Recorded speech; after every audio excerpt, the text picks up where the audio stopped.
रहस्य ही सुरक्षा है, बेस्ट रहस्य ही सुरक्षा है। ये कहानी है रहस्य ही सुरक्षा है के बारे में। एक गांव में मोहन नाम का एक आदमी था। वह अपने गांव में सबसे ज्यादा अमीर था। उसका एक ही बेटा था भानु। वह हमेशा बीमार ही रहता था, क्योंकि उसके पेट में एक सांप ने अपना घर बना लिया था।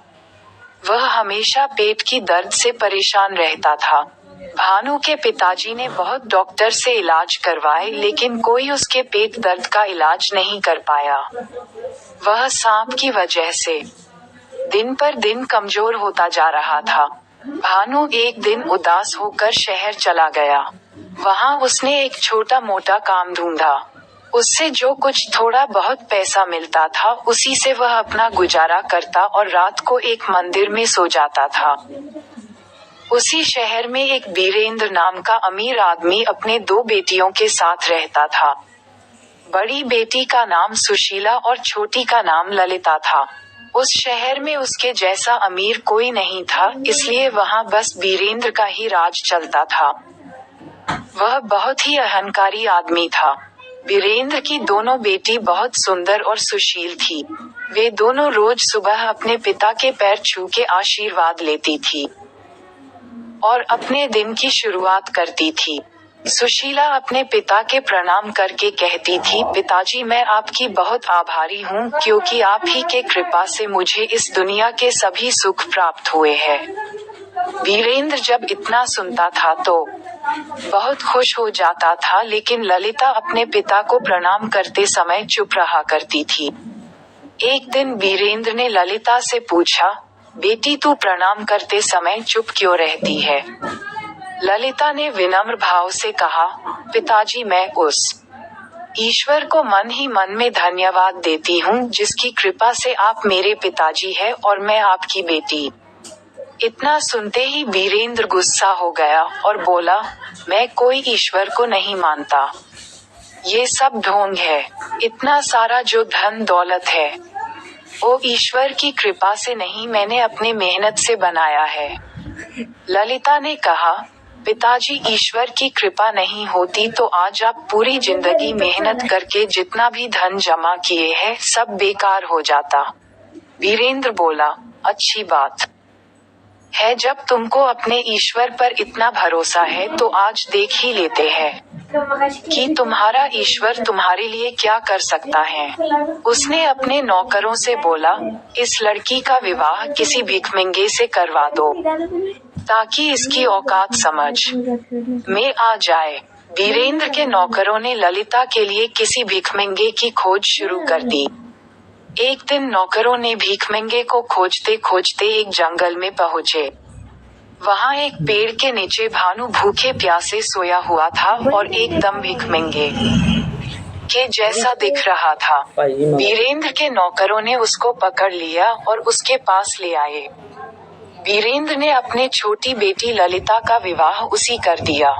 ये देखकर सुशीला ने उसका मजाक उड़ाते हुए बोली, व्यर्थ की बातें करके तुमने पिताजी को गुस्सा दिला दिया था। अब बहुत समय है, तू उनसे क्षमा मांग ले।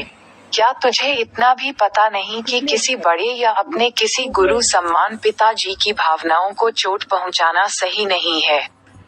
ललिता बोली, दुनिया में किसी से डर कर या अपने सुख के लालच में आकर जो व्यक्ति सत्य का साथ देना छोड़ देता है, उनकी ईश्वर भी कोई मदद नहीं करता है और वो भी नाराज हो जाते हैं। और पिताजी के लिए मेरे मन में आदर का यह अर्थ नहीं है कि मैं उनके अहंकार में भी उनका साथ दूं। अगर मेरे भाग्य में भीख मांगना ही लिखा है तो उनको कौन रोक सकता है? बीरेंद्र ने ललिता और भानु को कुछ पैसे देकर अपने घर से निकल दिया और बोला, तुम अपना मुंह मुझे कभी मत दिखाना। ललिता ने खुशी खुशी अपने पति के साथ घर से निकल गई। जंगल की ओर चल पड़ी। चलते चलते थक गए और दोनों को प्यास भी लग गई थी। कुछ दूर गए तो रास्ते में उन्हें एक तालाब दिखा और वहीं पर रुक गए। दोनों वहां पर पानी पिए और आराम करने लगे। आराम करते करते दोनों वहीं पर सो गए। जब ललिता नींद से उठी तो उसने देखा कि उसका पति एकदम गहरी नींद में सोया हुआ था और उसके मुंह से एक सांप अपना फन बाहर निकालकर एक बिल की तरफ देख रहा था। और उस बिल से दूसरा सांप अपना फन बाहर निकाल पहले वाले सांप को देख रहा था। दोनों सांपों ने एक दूसरे से बहस करना चालू कर दिया और एक दूसरे का रहस्य बताने लगे। बिल वाले सांप ने कहा, अरे दुष्ट, तू इतने सुंदर और नादान बालक का जीवन क्यों नष्ट कर रहा है? तू ये नहीं जानता ये कितने अमीर घर का लड़का है। तू इसको इतना कष्ट दे दिया है कि ये लड़का मजबूरी में अपना घर छोड़ दिया है। अब तो बंद कर दे अपनी दुष्टता। तभी भानु के मुंह वाले सांप बोला, तूने भी तो अपने बिल के अंदर एक विशाल खजाने को बर्बाद कर रहा है। तुझे तो मैंने कुछ नहीं कहा। तभी बिल वाला सांप बोला, मुझे तो किसी राजा के पूर्वजों द्वारा दिया गया वचन को निभाना है, इसलिए मैं इस खजाने का रक्षा कर रहा हूँ। तो मुंह वाला सांप बोला, अरे तू क्या रक्षा करेगा? कोई आदमी तेरे बिल में बस 2 बाल्टी गर्म पानी डाल दे तो तू मर जाएगा और खजाना भी उसका हो जाएगा। कोई इस रहस्य को नहीं जानता, इसलिए तू अब तक जिंदा है। फिर बिल वाला सांप बोला, तू भी तो इसी कारण जिंदा है कि मूर्ख की तेरा रहस्य कोई नहीं जानता।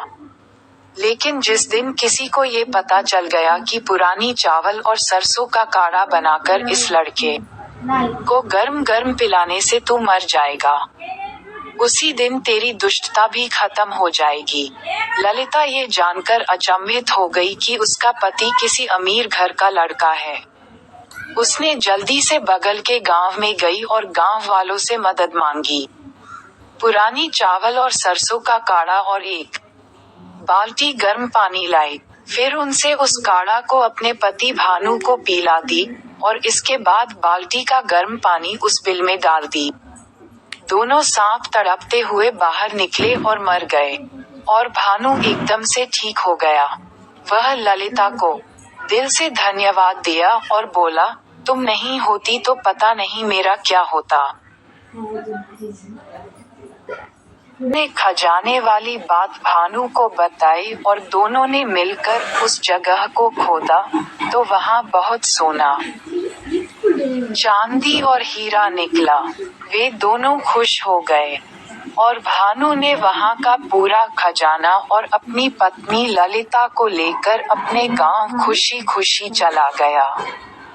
सारांश, इस रहस्य ही सुरक्षा है की कहानी से हमें ये शिक्षा मिलती है कि हर इंसान को अपनी गुप्त बातें किसी को बतानी नहीं चाहिए। इसलिए कहा गया है कि रहस्य ही सुरक्षा है। आप लोगों को ये कहानी कैसी लगी हमें कमेंट करके जरूर बताएं। ललिता ने खजाने वाली